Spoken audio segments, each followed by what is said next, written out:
Ok, saludo es tuyo, Franco. Buenísimo, hola, muy buenas a todos. Estamos ya en la quinta sesión del análisis de este gran libro de Gabriel Zanotti, Introducción a la Escuela Austriaca de Economía.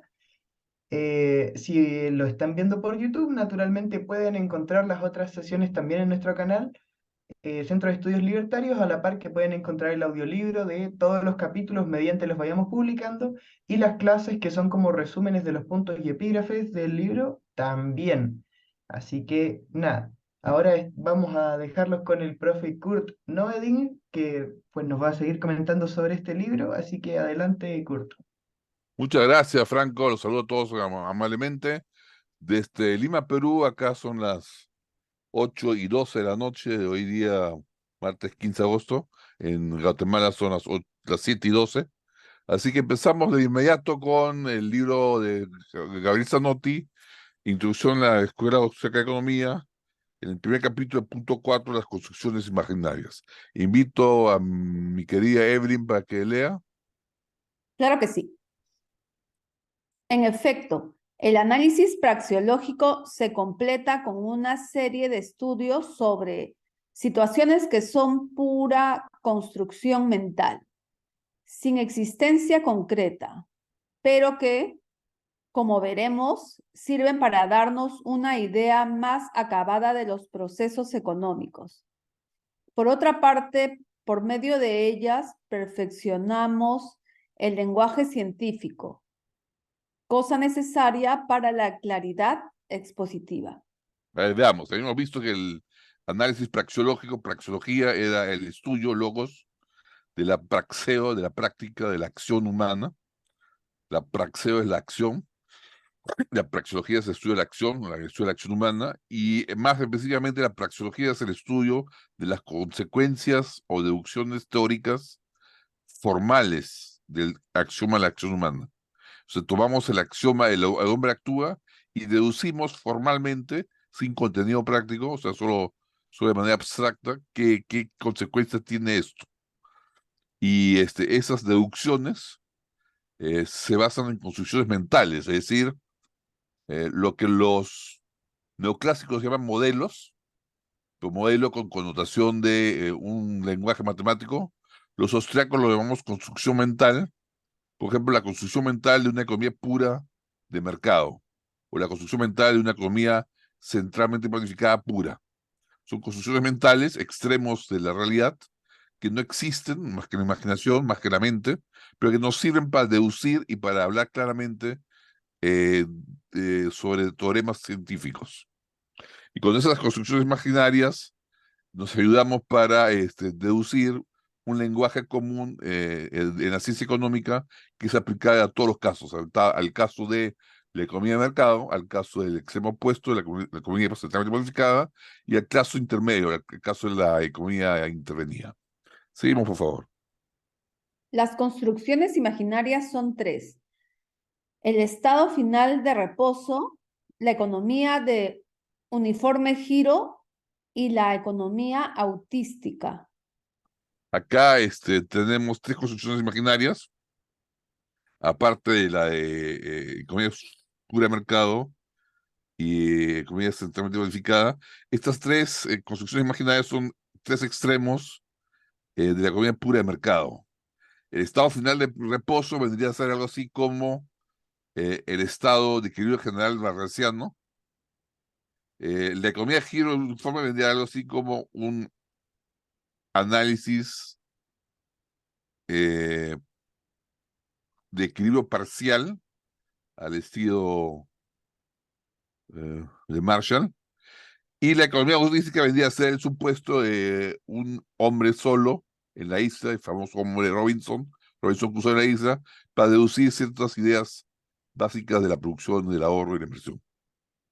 Estas tres construcciones imaginarias son tres construcciones imaginarias que nos sirven para explicar y entrar a fondo a deducir teoremas de economía pura de mercado.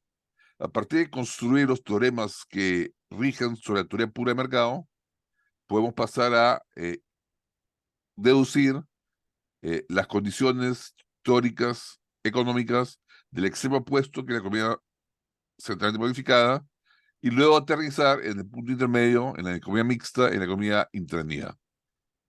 Por cierto, lo que más se parece a la realidad es siempre la economía intranía, que tiende a tender a uno de los dos extremos, al extremo de la economía pura mercado o tiende al extremo de la economía socialmente modificada.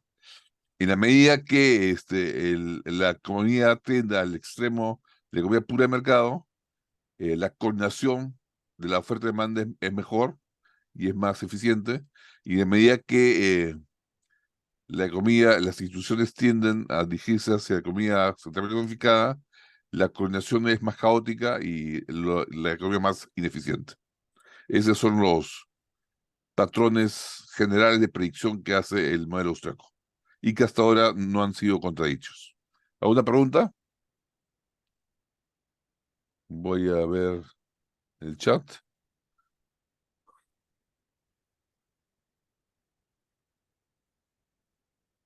Ok, puedes seguir viendo, Evelyn. Sí. La primera sirve para entender con claridad praxeológica la fuerza que impulsa el proceso del mercado. Alude a un estado nunca alcanzable por la acción en la realidad, pero siempre buscado, la total satisfacción y la consiguiente inacción. Esto Esto es algo que se afirma respecto al modelo de equilibrio general balraciano, o a lo que llamamos los austriacos estado final de reposo. Es un estado en el cual todo está equilibrado, todas las ofertas de toda la demanda de todos los mercados están equilibrados, y que por supuesto nunca se alcanza porque antes que se llegue a ese equilibrio, las variables subyacentes ya varían y nos pasamos a perseguir el siguiente equilibrio. Es decir, la economía pura de mercado va persiguiendo siempre el punto de equilibrio general, pues ese punto de equilibrio general es como un blanco móvil que se mueve y que siempre va siendo perseguido por nuestra escopeta. Siempre tratamos de darle el blanco a un blanco móvil, pero el blanco móvil se mueve y por lo tanto nunca se llega a alcanzar. Pero mentalmente podemos decir que se alcanza, y en ese caso, cuando todas las ofertas de todas las demandas están equilibradas, vendríamos al punto de la no acción, al punto del no emprendimiento, al punto de la disolución de la economía. Que por cierto es lo único con lo que trabaja el modelo neoclásico. El modelo neoclásico trabaja en realidad en base al modelo de variación de equilibrio, y en realidad siempre está analizando puntos de inacción, ¿no? Mientras que nosotros los austriacos partimos del estado de desorden de la información y partimos de la acción. ¿Preguntas? Bueno, vamos a seguir leyendo porque nos permite entender esto, mi amor. Eso nos permite entender cómo los precios del mercado, fluctuando entre la oferta y la demanda, siempre tienden a un inalcanzable precio final, el cual es inalcanzable por cuanto el hombre está siempre insatisfecho y por eso actúa, estando por ello la oferta y la demanda en constante agitación, aunque siempre tendiendo al estado en el que dicha agitación terminare. Situación que, como dijimos, es inalcanzable en este mundo real por la natural escasez de recursos incita en el mismo. A ver, acá decía que ese estado de reposo general es inalcanzable, siempre lo estamos persiguiendo, pero nunca lo alcanzamos y el mercado está en realidad en una agitación permanente. Mises hablaba de la agitación permanente de los mercados, y tenía razón, los mercados siempre están en movimiento, siempre están agitados, y lo que yace atrás es el supuesto que el hombre siempre está insatisfecho. Pero acá hay que aclarar un término existencial. En el sentido misiano, esa insatisfacción en la cual está el hombre quiere decir que está provista de necesidades que tienen que ser vueltas a ser suministradas. No significa una insatisfacción vital, no significa un sinsentido en la vida. La insatisfacción del hombre que está detrás de esta agitación del mercado quiere decir, por ejemplo, que hoy tengo que volver a comer porque ayer la comida se terminó de comer y hoy tengo que volver a producirla, hoy tengo que volver a satisfacer la necesidad del hambre porque el hambre nace día a día, la sed nace día a día. Eso no quiere decir que la insatisfacción sea de tipo vital, de tipo existencial. Eso es muy importante aclararlo porque podría interpretarse que esa insatisfacción de mercado es una situación vital. Y por cierto, hay que aclarar que cuando el ser humano, el hombre en la economía de mercado, no está acompañado de una visión judeocristiana, puede caer en esa enajenación de sí mismo, pensando que la situación es una situación vital y pensando que todo ser humano y toda la vida es un sinsentido. Justamente cuando en el mercado que nos agita todos los días y nos lleva de insatisfacción y satisfacción, perdemos el sentido de la vida, es porque hemos perdido el sentido en nuestra tradición moral judeocristiana. ¿Preguntas hasta acá? Yo sí tengo una pregunta, doctor. Sí, Sebastián. Sí, muy buenas noches. Sí, a mí me causó mucha curiosidad cuando se refirió respecto a cómo es que los precios influyen en la moralidad del hombre, o por lo menos en su estado Bueno, tal vez de bienestar, se podría decir. O sea, sí, sí, lo ujú. que quise decir es que la agitación de los mercados nos pone en una situación de perseguir siempre nuevos objetivos y nuevos estados en los que queremos superarnos. Y esa agitación a la cual nos llevan los mercados, por el mismo ritmo tecnológico de renovación e innovación a la cual nos llevan los mercados competitivos, podría lanzarnos en una vorágine tal que nos haga pensar, nos haga dar la sensación, nos dé la percepción que toda la vida es tan cambiante y todo es tan poco permanente que nada tiene sentido, que caemos en un sinsentido vital en lo que llamaba Viktor Frankl, el famoso logoterapeuta judío, en un vacío existencial. Y justamente Viktor Frankl, ante esa realidad psicoterapéutica, decía que, y proponía la logoterapia, ¿no? La terapia en base a la búsqueda del sentido de la vida. Y eso lo decía él tanto para ateos como para creyentes, porque Viktor Frankl decía también es capaz un ateo de encontrar el sentido de la vida.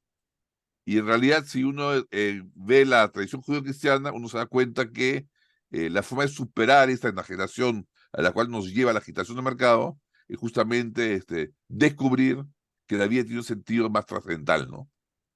Ese es el mensaje de la religión judío-cristiana, ese mensaje de la logoterapia de Viktor Frankl, y es lo que yo les puedo brindar como consuelo cuando ustedes caen en esa vorágine de mercado, donde todo cambia por la misma dinámica de la competencia y les hace sentir que nada tiene sentido, pues entonces los invito a buscar sus raíces judio-cristianas, porque sin esas raíces judio-cristianas, en realidad el mercado es algo tan vital y tan agitado que es insoportable, éticamente hablando. Tiene que ver con las revoluciones industriales, ya van dos, y dice que va a haber una tercera o cuarta, la revolución digital con eso de la IA, inteligencia artificial, ¿no? Va a haber un cambio, ¿no? Yo estoy hablando de la quinta revolución industrial también, sí, sí, sí, estuvo la primera Quinta, fue ¿no? Primera vez. la primera fue Sí, la carbón, no máquina de sé, vapor, la la máquina de locomotor, vapor, el tren, eso, la ¿no? primera fue la máquina de Los barcos vapor, vapor, la ¿no? segunda fue ¿No? Eso, ¿no? el petróleo, la tercera fueron las TICs, la tecnología de información y comunicaciones, y la Los cuarta, chics, los chics. la tecnología de información y comunicación, y la cuarta creo que es la digital, y la quinta es la inteligencia artificial.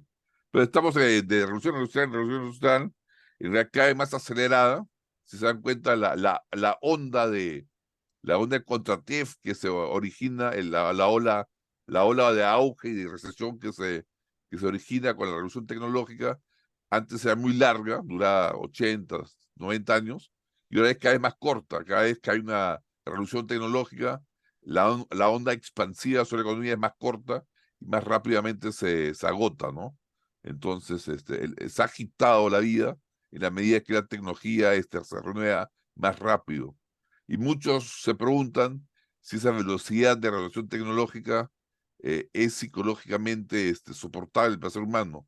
Para un ser humano que durante millones de años se ha evolucionado en un medio ambiente estático, con una mente que está acostumbrada a un entorno estático, de no rápido cambio. Muchos se preguntan si muchos de los trastornos psicológicos que sufrimos hoy día o psicosomáticos que sufrimos hoy día no se debe a que nuestra mente evolutivamente está atrasada y no está acostumbrada a un ritmo de mercado de cambiante tan rápido como el de hoy en día, ¿no? Pero esas son teorías interesantes que se pueden discutir también. ¿Alguna pregunta más?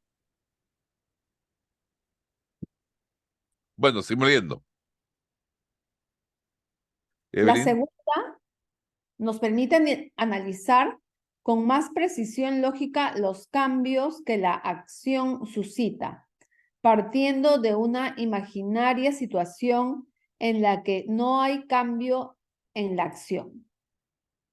Pues es obvio que debemos primero A ver, con la imaginarnos. segunda se refiere a la segunda construcción imaginaria, que es la economía de giro uniforme. La economía de giro uniforme es un análisis de equilibrio parcial en lo cual tomamos un punto de partida de equilibrio, cambiamos una variable y asumimos el set de paribus y vemos cómo se mueve el punto de equilibrio hacia el siguiente punto de reposo, hacia el siguiente punto de giro uniforme. Acá dice que esta segunda construcción imaginaria nos permite analizar con más precisión lógica los cambios en la acción suscita, o sea, un cambio en una acción uniforme, un cambio en una acción única, cómo afecta a la situación en general. Y esa economía del giro uniforme nos permite hacer este análisis mental. No es un análisis histórico, sino un análisis mental de una situación económica. Sigue leyendo, por favor, mi amor. Pues es obvio que debemos primero imaginarnos tal estado de cosas para después poder observar los fenómenos que siguen a un cambio en la acción. Si queremos analizar, por ejemplo, el aumento en un incremento de la oferta y solo eso, debemos partir de una oferta constante y una demanda constante para luego observar los efectos de un cambio en la oferta a demanda constante. Es decir, partimos de una situación de equilibrio, una oferta y una demanda constante, la asumimos constante como construcción imaginaria, cambiamos solo una variable, la oferta, y observamos o deducimos mentalmente cuál sería el efecto de ese cambio de una variable, ceteris paribus, manteniendo todas las demás variables constantes. Ese ceteris paribus se lo pueden memorizar muy fácil con la palabra etcétera, todo lo demás, etcétera, todo lo demás, ceteris paribus, todo lo demás a la par, todo lo demás igual. Es decir, se cambia una variable y se ve el efecto del cambio de esa una variable sobre el resto de la economía. Por ejemplo, si partimos de una situación de ceteris paribus, y solo aumenta la oferta, la conclusión es que al aumentar la oferta bajan los precios y aumenta la cantidad transada. Siempre y cuando se mantenga constante la demanda, ¿no? Y las demás variables subyacentes. Sigue viendo, por favor, Evelyn. Obviamente, oferta y demanda están en constante cambio, aumento o descenso. No constantes, pero debemos suponerlas tales girando en torno a un mismo precio por el motivo expuesto. ¿Cuál es Dice, ese motivo? El motivo es que de otra manera no podemos analizarlo racionalmente. Para poder analizar racionalmente un cambio de una variable, tengo que suponer constancia de más variables. Pero la realidad no es esa, la realidad es que todas las variables subyacentes están en constante cambio, ¿no? ¿Una pregunta al respecto a la construcción de giro uniforme? Ok, seguimos leyendo. dice von Mises al respecto, si queremos analizar los complejos fenómenos que la acción suscita, forzoso es comencemos ponderando la ausencia de todo cambio para después introducir en el estudio determinado factor capaz de provocar específica mutación, la cual podremos entonces cumplidamente examinar, suponiendo invariadas las restantes circunstancias. Yo me río con una oración así de Mises, porque acá se nota lo que decía mi maestro Gabriel Zanotti, que la acción humana, el libro escrito por Mises, es un libro terriblemente complicado, porque es pensado en alemán, escrito en inglés y traducido al castellano. Menos mal que yo domino los tres idiomas, así que lo entiendo, pero más o menos lo que está diciendo acá von Mises es que para analizar un fenómeno complejo que se origina en una acción, una variable que cambia, es necesario sostener la ausencia de todo cambio, o sea, mantener todas las variables constantes, e introducir un solo factor que cambia, una sola mutación, y así examinar cuál es el efecto sobre las demás variables, suponiendo todas ellas, las demás, no cambiadas. Eso es lo que quiso decir con esta oración complicada. Y realmente cuando se ve cómo está construida esta oración, se nota que está pensada en alemán, ¿no? Porque la forma de hablar es totalmente una construcción germana. Y bueno, y la tercera construcción imaginaria es la de economía autística, la de Sí. un Robinson Crusoe que está solo en una isla como un náufrago. Sigamos leyendo, por favor, Evelyn. La tercera construcción tal vez no corresponda a llamarla imaginaria, pues es algo que puede efectivamente existir. Sin embargo, se la incluye dentro de las construcciones por constituir indispensable modelo de análisis como las anteriores. Se trata del modelo de economía robinsiana, es decir, los problemas con los que choca el individuo aislado en el proceso de economización de recursos. Es un modelo que tiene una importancia capital, pues de él se derivan conceptos como interés, ahorro, inversión, productividad, etc. Eso es importante. El modelo de Robinson Crusoe o el medio o la construcción imaginaria autística nos sirve para idear conceptos básicos como la ahorro, inversión, la productividad, el capital, la tasa de interés originaria. Pero ahí hay una duda respecto a la realidad de este modelo. Mises considera que es un modelo que no deja de ser realista, pero en realidad sí vemos que es una construcción bastante imaginaria, porque el ser humano nace en sociedad, crece en sociedad y vive en sociedad. No vive aislado, y menos puede desarrollarse aislado, no aprendería a hablar si estuviera solo en una isla y naciera solo en una isla. Entonces, el modelo autístico es un modelo imaginario, no es un modelo real, y que presupone que el ser humano es autista, como dice el título del modelo. En realidad, el ser humano es un ser social que convive con otra persona. Pero esta construcción imaginaria nos sirve para aislar esa variable de otros seres humanos, analizar la persona individual, cómo se comporta por sí misma, y después dejarla interactuar con otro modelo individual y llegar al mercado. El mercado, la cataláctica que llamaba Mises, cataláctica intercambio, en realidad recién nace no con el modelo autista de Robinson Crusoe, sino cuando la isla de Robinson Crusoe, el náufrago, llega la otra persona, llega Viernes, el amigo indígena que se le cuela en la isla y que le hace problemas. En realidad ahí comienza la sociedad y ahí comienza la economía. Entonces, son tres modelos imaginarios: el estado final de reposo, o en términos matemáticos, el equilibrio general valesiano, la economía de giro uniforme, o en términos económicos neoclásicos, el análisis de equilibrio parcial, y la economía autística, que es la economía de análisis paramétrico. ¿Paramétrico en qué sentido? Es un individuo que se enfrenta a cambios en el entorno. Son cambios que dependen del entorno, que no dependen de otra persona humana. Por eso se llaman cambios paramétricos. Si el hombre enfrentara cambios de otro ser humano, que puede reaccionar a lo que yo hago y él a lo que él hace, entonces hablaríamos de cambios estratégicos o análisis estratégico. Cuando en teoría de juegos analizamos un caso de un individuo que se enfrenta, por ejemplo, a la decisión si va a salir a pasear o a pescar el día de mañana, dependiendo del clima, el parámetro clima, hablamos de decisiones paramétricas.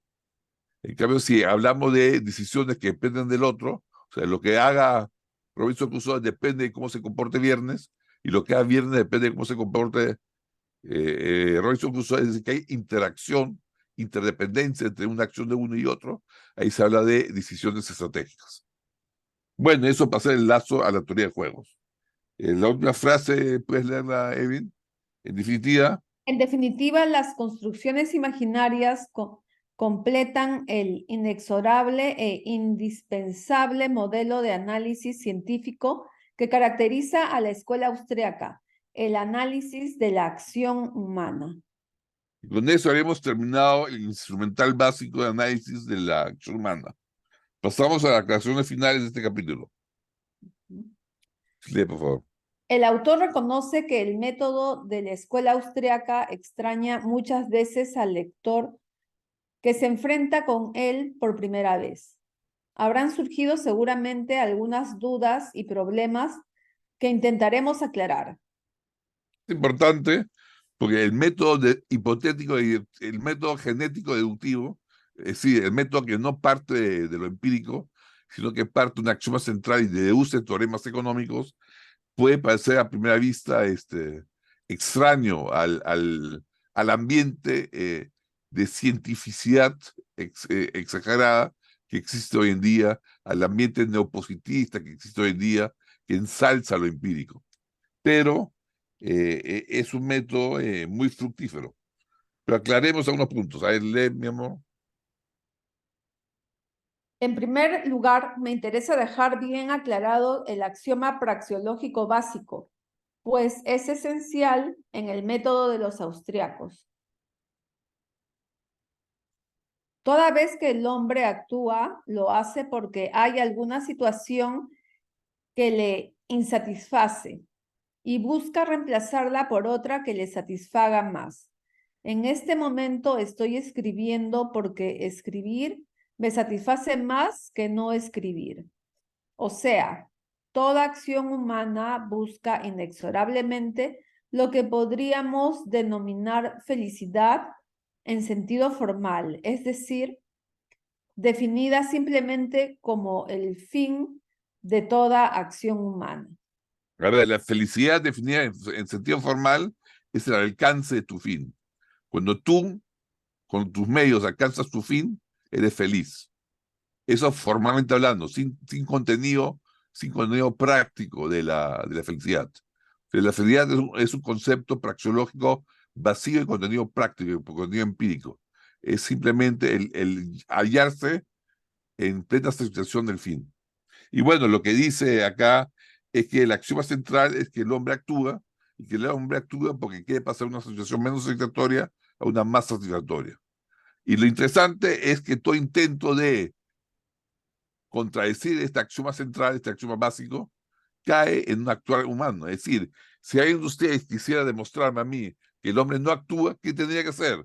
Pues tendría que coger un medio, levantar la mano, tener un fin, demostrarme que no es cierto que la acción humana actúa, y tener un plan, una idea tecnológica de cómo exponer el argumento, y tendría que tener la motivación de que con esa demostración de contradecir mi axioma, ustedes estarían más satisfechos. En otras palabras, ustedes al tratar de declarar que la acción humana es falsa, estarían actuando humanamente y en realidad estarían ratificando el axioma central de la acción humana. Por eso es que decimos que la acción humana, el hecho que el hombre actúa es un axioma inteligible, evidente por sí mismo. ¿Preguntas hasta acá? Seguimos leyendo, mi amor. Se piensa inmediatamente, sin embargo, al enfrentarse uno por primera vez con tales afirmaciones, en las acciones denominadas altruistas, induciéndonos tal cosa a sostener que hay acciones que no buscan la propia felicidad, sino la felicidad del prójimo. Sin embargo, eso no afecta al axioma. En efecto, en tales casos, el sujeto actuante encuentra la situación que le satisface más en la felicidad del prójimo. A ver, habíamos dicho que la acción humana implica pasar de una situación menos satisfactoria a una situación más satisfactoria en la cual alcanza el fin. Y el fin de todo ser humano es alcanzar su fin. Y alcanzar ese fin es la felicidad. Es decir, el fin de toda acción humana es buscar la felicidad personal.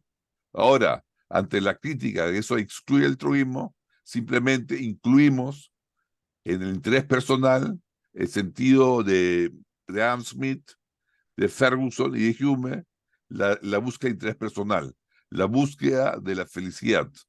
que está consagrada en la Constitución americana. La búsqueda de felicidad es una búsqueda que incluye el respeto por la búsqueda de felicidad del otro. Es decir, la búsqueda de felicidad en sentido de Jefferson, que es vital en este contexto liberal clásico de los austriacos, es aquella búsqueda de la felicidad que se satisface en que el otro también encuentra su felicidad. Es decir, esta búsqueda de interés personal socialmente compatible con la búsqueda de interés personal de otra persona. No es la búsqueda de interés personal a costa del otro, sino aquella búsqueda de interés personal que ayuda al otro también a encontrar su interés personal. Eso es muy importante para entender los dos tipos de juego que hay en la economía. El juego de economía de tipo cero, de suma cero, que es cuando yo encuentro mi interés personal a costa del otro. Cuando yo gano 20, el otro pierde 20, más 20 menos 20, 20 es cero, juego de suma cero. Y el juego de suma positiva, es decir, cuando yo encuentro mi fin, el otro también encuentra su fin. Yo gano cuando el otro gana. El capitalista gana cuando el trabajador también gana.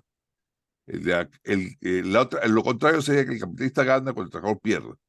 Ese es un juego de suma positivo o un juego de suma negativo, de suma cero, perdón.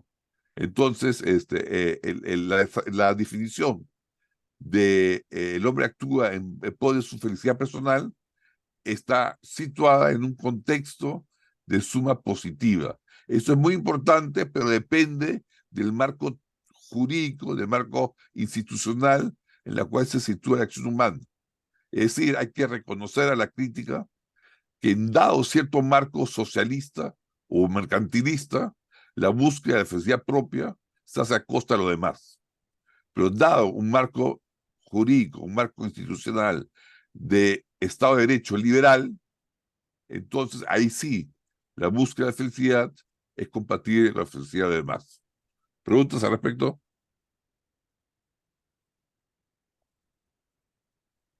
Bueno, seguimos leyendo. Por otra parte, Creo debe que sí hay una duda, profe. Perdón, sí, sí. ¿Quién, Vilдар o quién tiene la pregunta? No, alguien levantó la mano. ¿Quién levantó la mano? Panta, Rincón. ¿Pueden hacer la pregunta, por favor? A ver, ¿se me escucha? Cal, Panta, sí. Recién veo tu mano. Por favor, lanza tu pregunta. Muy bien. Los Sí, animo a hacer preguntas, por favor. Todas las que puedan. Dime. sí, concuerdo con usted. En todo caso, ¿cómo conciliar el tema de que si bien se busca, ¿no? El ideal es de que se busque el beneficio, el win-win, ¿no? Entre el empresario y el trabajador, ¿no? Y es lo que aspiramos también como austriacos, ¿no? Correcto. No podemos negar la realidad de que hay mucho mercantilismo, sobre todo en Latinoamérica y en mismo Estados Unidos, ¿no? Que Estados Unidos actual, sí, correcto. claro, busca el favor a través de la política, ¿no? Y socavando la competencia de entre las demás personas, los demás competidores y hundiéndolos prácticamente, ¿no? Entonces, ¿cómo conciliar eso, no?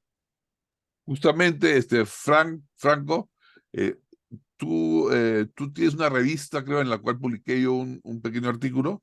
Justamente hablo de esa situación ahí. Hablo de la situación en la cual la propiedad privada es perjudiciada socialmente y el contexto en el cual la propiedad privada es una bendición social. Justamente depende del marco jurídico, ético, institucional, claro. Este, el juego de suma positiva, de la situación win-win, depende de las reglas de juego. La situación win-lose, de suma, el juego de suma cero, es otras reglas de juego. Y como tú bien dices, cuando las reglas de juego son mercantilistas, acá en el Perú, el peruano aprende rápidamente que el vivo vive el tonto y el tonto es su trabajo. Es decir, el vivo es aquel que tiene contactos políticos, aquel que se mueve organizándose políticamente, aquel que compite en el mercado de favores políticos, organizándose y haciendo presión política sobre el poder, y el tonto es aquel que vive su trabajo y aquel que es honesto, pero por ser honesto está siempre perjudicado.